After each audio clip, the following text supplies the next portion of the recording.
위원장님, 아시겠습니까? 금방 여러 가지 수사권 관련해서 또 말씀도 나왔고 또 구속 취소에 대한 또 공수처의 기본 입장과 관련해서 한 2분만 말씀하실 기회를 주시면 딱 2분간 좋겠습니다. 그러면 답변하세요. 먼저 구속 취소 결정에 대해서 말씀드리겠습니다. 구속 취소에 관한 형사 25부의 결정을 존중합니다. 그러나 확정된 결정에 대한 평석의 자유는 허락되는 것이라고 사료되므로 이에 관하여 의견을 개진합니다.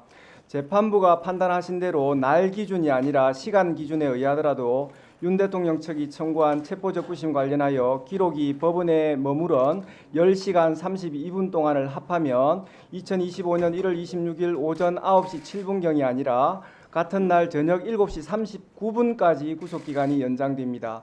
이 사건 기소는 그 이전인 같은 날 저녁 6시 52분경에 이루어졌습니다. 기소 검사는 가장 보수적으로 계산하여 시간 계산으로도 정확히 기소 시한 47분 전에 기소를 완료하였습니다. 그러므로 재판부가 제시한 시간 기준에 의하더라도 매우 적법한 기소였습니다. 형사소송법 214조 2 제13항에 의하면 체포적부심, 구속적부심 구분 없이 기록이 법원에 머무른 기간에 대하여 구속기간에 산입하지 아니하는 것으로 명확하게 규정되어 있습니다. 다만 체포적부심 제도가 도입되기 전 시행 법률인 1995년 12월 29일 법률 제50545로 개정되기 전의 형사소송법 214조 2 제9항 그러니까 이 13항으로 옮겨지기 전에 이 조항을 말합니다. 이 조항에는 당연히 구속의 적부심사 관련해서만 규정되어 있었습니다.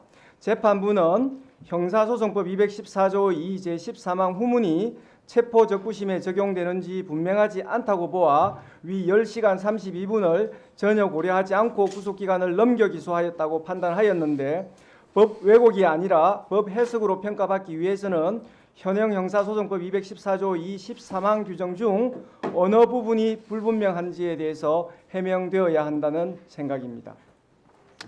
그리고 법무부 차관한테도 제가 한 말씀 드리겠는데요. 지금 법무부 차관 한참 선배인 김주현 법무부 차관이 이혼 판결이 났을 때 이렇게 얘기를 합니다. 구속 취소는 그냥 그 자체가 전국적인 신병의 결정이기 때문에 그에 관해서는 검사의 즉시 항고를 통해서 다시 한번 검토할 수 있는 부분이 그대로 남아있기 때문에 헌재의 결정이 여기에도 그냥 유효하다 그렇게 보기 어렵고 더 검토하셔야 된다고 생각합니다. 그래서 법무부에서는 즉시 항고해야 된다고 얘기했고요. 실제로 검찰에서 구속 취소 법원의 결정에 대해서 즉시 항고를 해서 재수감한 경우도 있어요. 그러니까 이런 팩트가 다 있는데도 불구하고 오늘 거짓말하고 그러지 마세요. 아니, 위원장님 저 허락해 주시면 당시 2015년도 당시에는 입법론상으로서 이야기가 나온 것이지. 자, 기사 단독 위헌 소지라더니 2년 전엔 구속 취소 즉시 항고 검찰이 했고요. 즉시 항고 재수감 사례도 있었다. 점점 꼬이는 심우정 해명. 이게 거짓말입니까? 이게 팩트지? 예, 즉시한 거 사례는 분명히 있습니다. 그런데 이번에 왜 안 해요? 아닙니다. 즉시한 거 사례들은 모두 다 석방을 했습니다. 지금은 석방을 왜 했냐라는 부분에 문제를 삼으시는데 기존한 사례는 왜 다 즉시 석방한 항고를 안 다음에 해라는 거예요? 즉시 항고를 했습니다.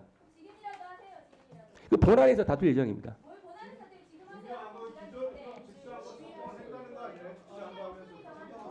윤석열 내란숙의 피의자를 풀어주기 위해서 법원하고 검찰하고 짜고 치는 고스톱이었다라고 생각할 수밖에 없는 거예요.